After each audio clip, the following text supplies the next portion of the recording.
Hello students, welcome to Science Vision Institute.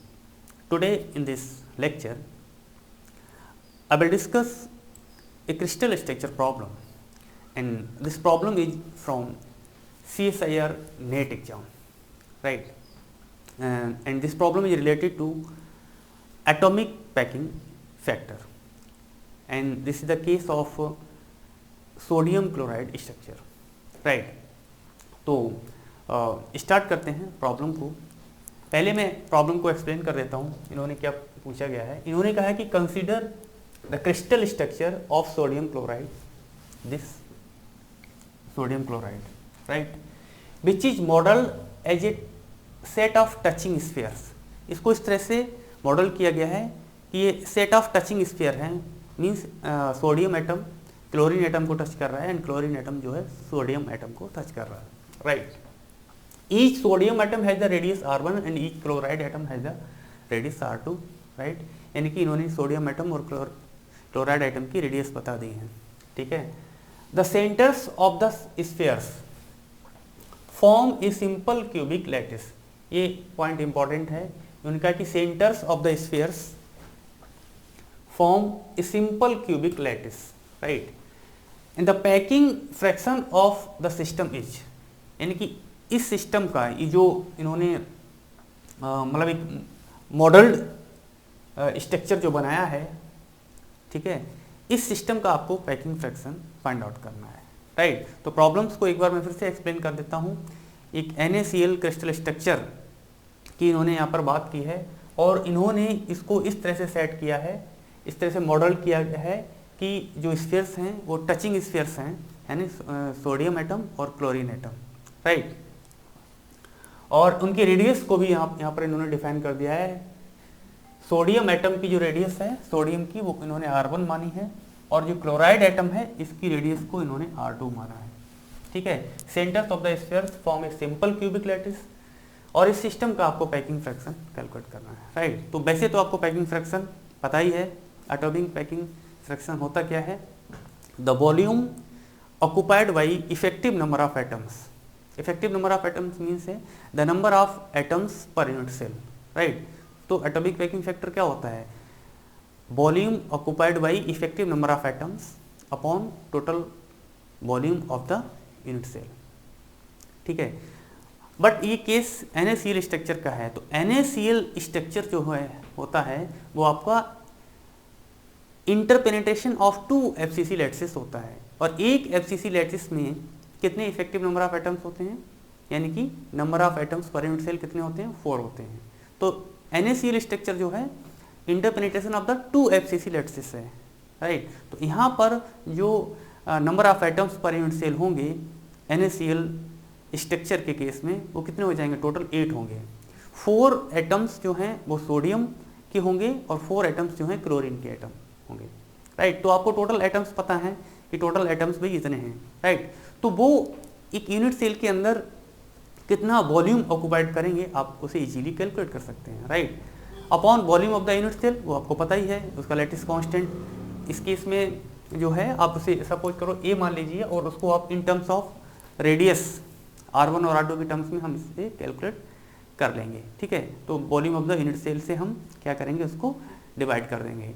और एक atom का वॉल्यूम कैसे कैलकुलेट करते हैं, वॉल्यूम एटम का वॉल्यूम क्या होगा, सिंपली जैसे कि स्फीयर का वॉल्यूम कैलकुलेट करते हैं एटम के केस में, तो 4/3 पाई R3, राइट। R क्या है, रेडियस ऑफ द एटम, और यहाँ पर रेडियस उन्होंने डिफाइन कर दी है सोडियम के लिए R1 और क्लोराइड के लिए R2, राइट। तो कैसे करेंगे इस प्रॉब्लम को सॉल्व, देखिए। पहले मैं आपको एक ये लैटिस बना देता हूँ यहाँ पर, देखिए। अगर मैं इसको ड्रॉ करूं,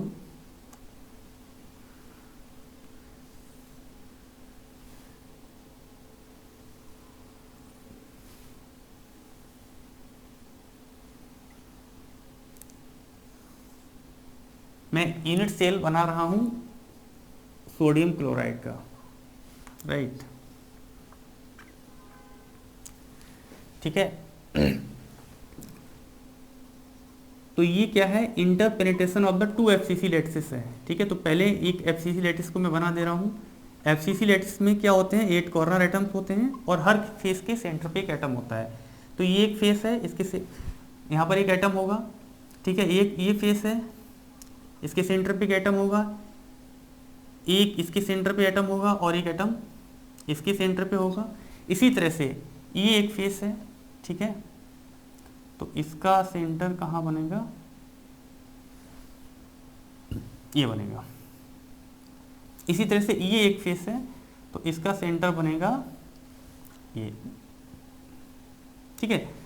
तो ये जो आपका यूनिट सेल है, इसमें अभी एक एफसीसी लैटिस मैंने यहाँ पर बनाया है, ठीक है। तो और जबकि ये क्या है, 2 लैटिसेस का इंटरपेनिट्रेशन है, 2 एफसीसी लैटिसेस का, ठीक है।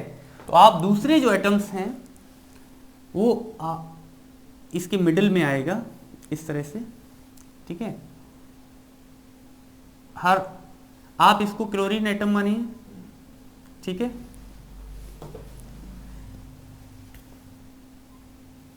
Cl नेगेटिव और ये Na प्लस, राइट। तो हर 2 क्लोरीन एटम के मिडिल में एक आप सोडियम एटम को प्लेस कर दीजिए, ठीक है ना। तो देखिए इसको मैं इस तरह से बना रहा हूँ, ये आपका डार्क है और ये डार्क नहीं है, राइट। तो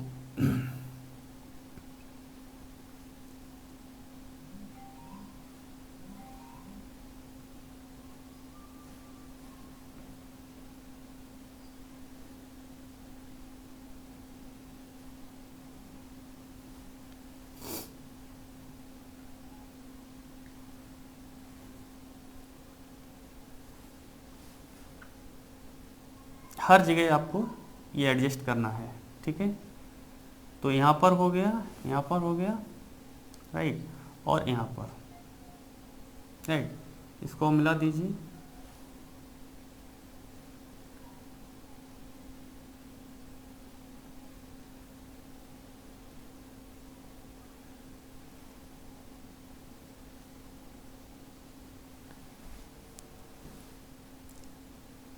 ठीक है।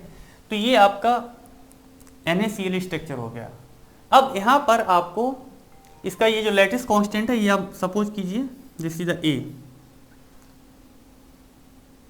आप मान सकते हैं दिस इज द A। तो ये भी क्या होगा आपका, ये होगा। अब आपको करना क्या है, आपको रिलेशन फाइंड आउट करना है। ये जो एटॉमिक रेडियस है सोडियम, अब यहाँ पर 2 केसेस हैं, सोडियम है और क्लोराइड है, ठीक है। तो A में और R1 और R2 में रिलेशन आपको फाइंड आउट करना होगा, राइट। तो आप ये वाला पिक्चर यहाँ से ले लीजिए, दिस वन। अब चूंकि ये छोटा है यहाँ पर, तो मैं इसका एक बड़ा पिक्चर यहाँ पे बना देता हूँ, बड़ा करके देखिए, यानी कि इसको मैंने यहाँ पर बना लिया है इस तरह से।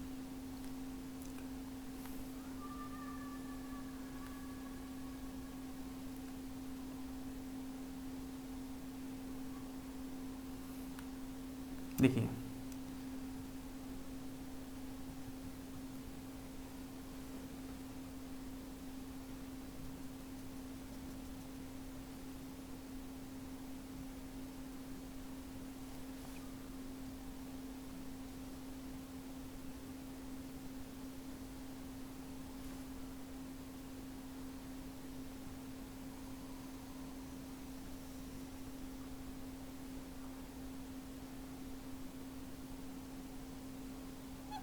अब देखिए ये यही वाला एग्जैक्टली यही पिक्चर है, बट इसको मैंने यहाँ पर बड़ा कर दिया है, यानी एक तरह से जूम कर दिया है। तो ये आपका क्लोरीन है, क्लोराइड एटम है, और ये आपका सोडियम एटम है, ठीक है। क्वेश्चन में क्या कहा गया है कि सोडियम जो एटम है उसकी रेडियस R1 है, तो इसकी जो डायमीटर है ये 2, डायमीटर को मैं 2R1 लिख सकता हूँ, यहां से यहां तक की ये जो डिस्टेंस है, राइट। और ये आपका R2 होगा, है ना, यहां से यहां तक। इसी तरह से सिमिलरली ये भी आपका R2 होगा, ठीक है। और ये क्या है, ये लैटिस कांस्टेंट A है, क्लियर। तो रिलेशन क्या बना, A इक्वल्स टू ये R2 और ये R2, तो मैं इसे, और ये 2R1, तो इसे मैं लिख सकता हूं 2R1 प्लस 2R2, राइट। तो दिस इंप्लाइज ये इक्वल टू क्या आ गया, 2R1 प्लस R2, ठीक है। अब देखिए यहां से अब आपको एटॉमिक पैकिंग फैक्टर कैलकुलेट करना है। तो एटॉमिक पैकिंग फैक्टर जो होता है वो क्या होता है, देखिए मैं शॉर्टकट में लिख दे रहा हूं APF। तो APF क्या होता है आपका, यहां पर लिखूंगा नहीं, मैं ऐसे ही बता देता हूं, volume occupied by number of atoms per unit cell, means volume occupied by effective number of atoms upon total volume of the unit cell, right. यानी कि ये वॉल्यूम का रेशियो होता है किसी यूनिट सेल में कितने नंबर ऑफ एटम्स हैं पर यूनिट सेल, वो कितना वॉल्यूम ऑक्युपाइड करते हैं upon total volume of the unit cell, यही तो होता है। तो ये कंसेप्ट हमको पता है, राइट। तो बस इसको यहां पर अप्लाई करना है, ठीक है। अब number of atoms, number of atoms per unit cell होंगे कितने, ठीक है। किस केस में, फॉर NaCl ये कितने होते हैं, टोटल 8 बनेंगे जाके, ठीक है। जो किसके इक्वल हैं, 4 Na atoms plus 4 Cl atoms,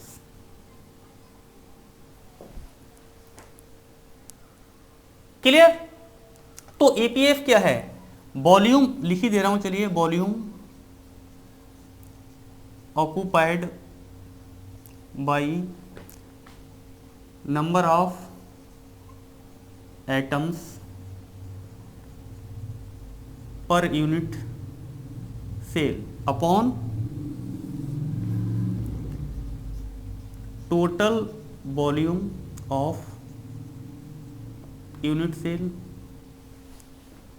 clear. तो volume occupied by number of atoms per unit cell, तो देखिए अब यहां पर 4 सोडियम एटम है, 4 क्लोरीन एटम है, दैट मीन्स 4 सोडियम एटम, एक एटम का वॉल्यूम कितना होगा, 4/3 पाई, सोडियम एटम है, radius R1 cube, plus 4 chlorine atom है, तो 4 × 4/3 pi R2 cube upon volume of the unit cell A cube, है ना। अब A क्यूब की जगह पे आप A की जगह पे 2R1 प्लस R2 आप लिख सकते हैं, राइट। तो ये क्या हो गया, देखिए यहां से हम क्या कर सकते हैं, 4 4 जार 16 अपॉन 3 पाई, ये कॉमन ले लीजिए, तो 16 पाई अपॉन 3 ये कॉमन आ गया, यहां से क्या बचा, R1 cube plus R2 cube, और यहां से क्या मिला आपको, देखिए R1 प्लस R2 का होल क्यूब, और ये 2 है, 2 का कितना हो गया, अपॉन 8, राइट। तो फाइनली आपको क्या मिल गया, इसे सिंप्लीफाई कर लीजिए, तो ये मिल गया आपको 2 pi by 3 R1 cube plus R2 cube upon R1 plus R2 का होल क्यूब। तो ये आपका आंसर हो गया। अब देखिए यहाँ कौन सा ऑप्शन मैच कर रहा है, option second. So option second is correct option, right. अब देखिए, तो ये प्रॉब्लम आपने इस तरह से कर ली। इस प्रॉब्लम को मैं आपको 3 मेथड से सॉल्व करना सिखाऊंगा, ठीक है। ये रहा मेथड फर्स्ट, ठीक है, ये आपका मेथड फर्स्ट था।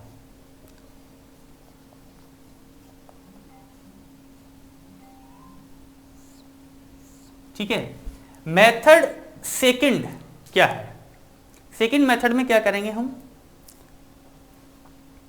देखिए, यानी ये जनरल तरीका है, जनरलाइज भी है और बहुत ही सही तरीका है, इसी तरह से आप इसको कैलकुलेट कर सकते हैं, ठीक है। ये जो है एक जनरल तरीका है और सही तरीका है, इससे तो आप इसको कर ही सकते हैं। दूसरा तरीका ये है कि इन्होंने बोला क्या है इस क्वेश्चन में, देखिए the centres of the spheres form a simple cubic lattice. ये चीज देखिए, the centres of the spheres form a simple cubic lattice, और इनका ये टचिंग स्फीयर्स हैं। तो आप इस स्ट्रक्चर को थोड़ा ऐसे मानिए, ये तो मैंने बस डायग्राम में दिखाने के लिए इस तरह से बना दिया है, क्योंकि सारे एटम्स को मैं इस तरह से बड़ा करके ड्रॉ करूंगा तो बहुत ही कॉम्प्लिकेटेड हो जाएगा। ये टचिंग स्फीयर्स हैं, तो आप इसको तो भूल जाइए थोड़ी देर के लिए। अगर ये टचिंग स्फीयर्स हैं, ठीक है, ये तो देखिए यहां पर, और इन्होंने कहा है कि ये the centres of the spheres form a simple cubic lattice, ये सिंपल क्यूबिक लैटिस को फॉर्म कर रहे हैं, ठीक है। तो इसका मीनिंग क्या हुआ, दिस एटम और दिस एटम, ये सेंटर्स इनके टच कर रहे हैं, ठीक है, और ये सिंपल क्यूबिक लैटिस को फॉर्म कर रहे हैं। इसका मीनिंग क्या हुआ, this R1 plus this R2। अब इसका पूरा यहां तक ही कंसीडर कीजिए, दिस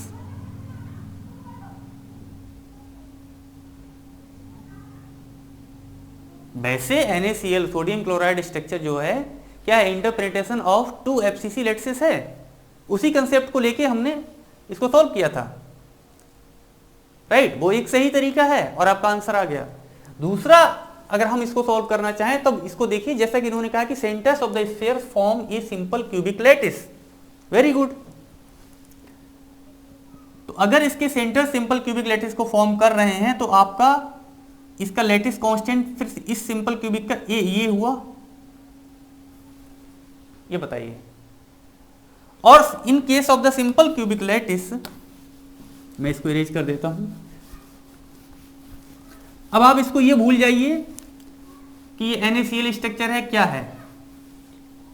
आप सिर्फ इतना ध्यान रखिए कि ये एटम्स इस तरह से अरेंज हैं, है ना, और ये सेट ऑफ टचिंग स्फीयर्स है जो एक सिंपल क्यूबिक लैटिस को फॉर्म कर रहा है, राइट। तो इसका लैटिस कांस्टेंट यही हुआ ना, इसका सेंटर और इसका सेंटर अगर आप दोनों को मिला देंगे तो ये लैटिस कांस्टेंट आपका ए हुआ, और जो क्या है सिंपल क्यूबिक लैटिस को फॉर्म कर रहा है, ठीक है ना। तो for simple cubic lattice effective number of atoms कितने हो गए, 1, यही होते हैं। अब ये क्या है, यहां पर दोनों एटम जो है आइडेंटिकल एटम्स नहीं है, एक सोडियम एटम है और एक क्या है, क्लोरीन एटम है। बात आ रही समझ में। तो यहां जो कंट्रीब्यूशन है दोनों का अपना, अच्छा नंबर ऑफ एटम्स तो इक्वल ही है, भले ही साइज में थोड़ा सा डिफरेंस है, सोडियम एटम की जो रेडियस है वो कंपैरेटिवली कम है क्लोरीन के, राइट, बट जो है नंबर ऑफ एटम्स तो सेम ही है, जितने क्लोरीन के एटम हैं उतने ही सोडियम के एटम हैं। तो यहां पर ये जो कंट्रीब्यूशन है, और ये जो क्या आता है, ये टोटल जो इफेक्टिव नंबर ऑफ एटम्स हैं, यानी number of atoms per unit cell simple cubic में वो 1 होते हैं। तो यहां पर चूंकि सोडियम और क्लोराइड दोनों के एटम्स हैं तो आप इनको क्या करोगे, हाफ हाफ कॉन्ट्रीब्यूशन हो जाएगा, हाफ कॉन्ट्रीब्यूशन सोडियम एटम का और हाफ कॉन्ट्रीब्यूशन क्लोरीन एटम का, राइट। अब APF फाइंड आउट कर लीजिए आप, एटॉमिक पैकिंग फैक्टर। तो एटॉमिक पैकिंग फैक्टर सिंपली क्या होता है, volume occupied by number of atoms per unit cell upon volume of the unit cell, right. तो हाफ सोडियम एटम, तो half into 4/3 pi R1 cube plus 1/2 into 4/3 pi R2 cube upon क्या होगा, ए cube. अब यहां पर ए cube क्या है, देखिए ए इक्वल टू यहां पर क्या होगा, R1 प्लस R2, यही होगा। तो R1 प्लस R2 का होल क्यूब, इसको सॉल्व कर लीजिए। तो यहां से क्या होगा, 2 का, तो 2 pi by 3 R1 cube plus R2 cube upon R1 plus R2 cube. So this is the answer. So option second is correct. Right. तो ये रहा दूसरा मेथड इस प्रॉब्लम को सॉल्व करने का। राइट। अब मैं इसको एक और मेथड से सॉल्व कर सकता हूं, मेथड नंबर 3। वो क्या है? ये मेथड आपका सेकंड था, ठीक है। मेथड थर्ड क्या है? देखिए, इन्होंने कहा कि सिंपल क्यूबिक स्ट्रक्चर तो है ही है, ठीक है। तो सिंपल क्यूबिक स्ट्रक्चर का जो पैकिंग फ्रैक्शन होता है वो कितना होता है? 52% होता है ना, π/6। तो यहां पर आप यहां पर ये मान लीजिए, यहां पर इन्होंने दो तरह के एटम्स से मिलकर ये इनका क्रिस्टल स्ट्रक्चर बना है, सोडियम और क्लोराइड। और इन्होंने खुद बोला है क्वेश्चन में कि ये जो है सिंपल क्यूबिक लैटिस को फॉर्म करता है, ठीक है। यानी कि ये जो स्ट्रक्चर है इसका पैकिंग फ्रैक्शन आपको फाइंड आउट करना है, और the centres of the spheres are the form a simple cubic lattice, ठीक है। राइट। तो उनका एटॉमिक पैकिंग फैक्टर क्या होगा? ये 4 ऑप्शंस इन्होंने दिए हैं, यानी एक तो इनमें से करेक्ट होगा ही होगा। राइट। तो जो आपको रिजल्ट कितना देगा? भाई सिंपल क्यूबिक स्ट्रक्चर को अगर ये फॉर्म कर रहे हैं तो इसका 52% होना चाहिए एटॉमिक पैकिंग फैक्टर, 0.52 और इसे π/6 के इक्वल होना चाहिए। जो ऑप्शन सही होगा वो आपको इतना रिजल्ट देगा। पर आपको करना क्या है, थोड़ी देर के लिए कंसीडर कर लीजिए कि दे आर इक्विवेलेंट एटम्स। ये मतलब एक सिंपलेस्ट आइडिया बता रहा हूं आपको, बहुत ही मिनिमम समय में सॉल्व करने वाला। अब जो जनरल मेथड है उससे तो आपने सॉल्व करना सीख लिया, मेथड फर्स्ट, मेथड सेकंड, पर बहुत ही कम समय में आपको सॉल्व करना है अगर आपको, तो सिंपल सी बात है कि अगर ये सिंपल क्यूबिक स्ट्रक्चर है, इन्होंने खुद ही बोल दिया है, तो उसका मीनिंग क्या हुआ कि ये इन 4 में से एक ऑप्शन सही है। तो जो सही ऑप्शन होगा वो आपको एटॉमिक पैकिंग फैक्टर कितना देगा? π/6 के इक्वल देगा, क्योंकि सिंपल क्यूबिक के केस में यही होता है। राइट। तो आप करेंगे क्या? चूंकि यहाँ पर R1 R2 दो तरह की रेडियस यहाँ पर दी हुई हैं, तो आप यहां से ऐसे कैलकुलेट नहीं कर पाएंगे। आप तो क्या करेंगे, कंसीडर इक्विवेलेंट एटम्स।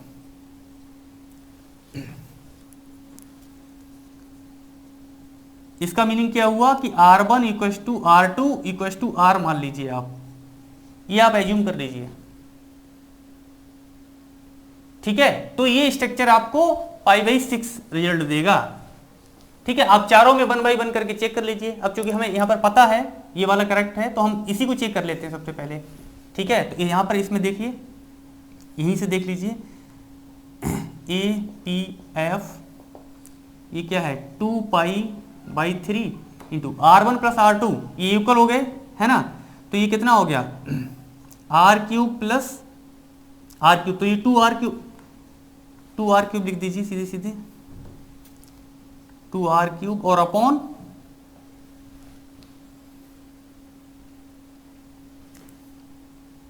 अपॉन ये 2R³ ये होगा ना। तो ये कितना हो गया? 2π/3 into 2R³ upon 8R³, R³ से R³ कैंसिल आउट, ठीक है। 4 2 जा, तो ये कितना आ गया? π/6 आ गया। दैट मीन्स ये वाला करेक्ट है।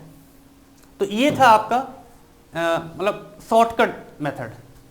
मिनिमम टाइम में अगर आपको सॉल्व करना है आपको, तो आप इसको अप्लाई कर सकते हैं।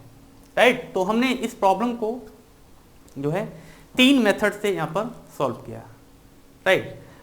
अब इसके बाद मेरा जो नेक्स्ट लेक्चर होगा उसमें मैं क्रिस्टल स्ट्रक्चर से रिलेटेड बहुत सारी प्रॉब्लम्स को यहाँ पर डिस्कस करूँगा। राइट। जो कुछ प्रॉब्लम्स तो प्रीवियस ईयर में पूछी गई प्रॉब्लम होंगी, नेट की, गेट की, जेस्ट की, और उसके अलावा बहुत सारी स्टैंडर्ड मॉडल प्रॉब्लम्स जो इनकमिंग टाइम जो पूछी जा सकती हैं। राइट। तो पहले, और उसको स्टार्ट करने से पहले मैं बेसिक कंसेप्ट को डिस्कस करूँगा। राइट, एंड देन हम प्रॉब्लम्स को करेंगे. ओके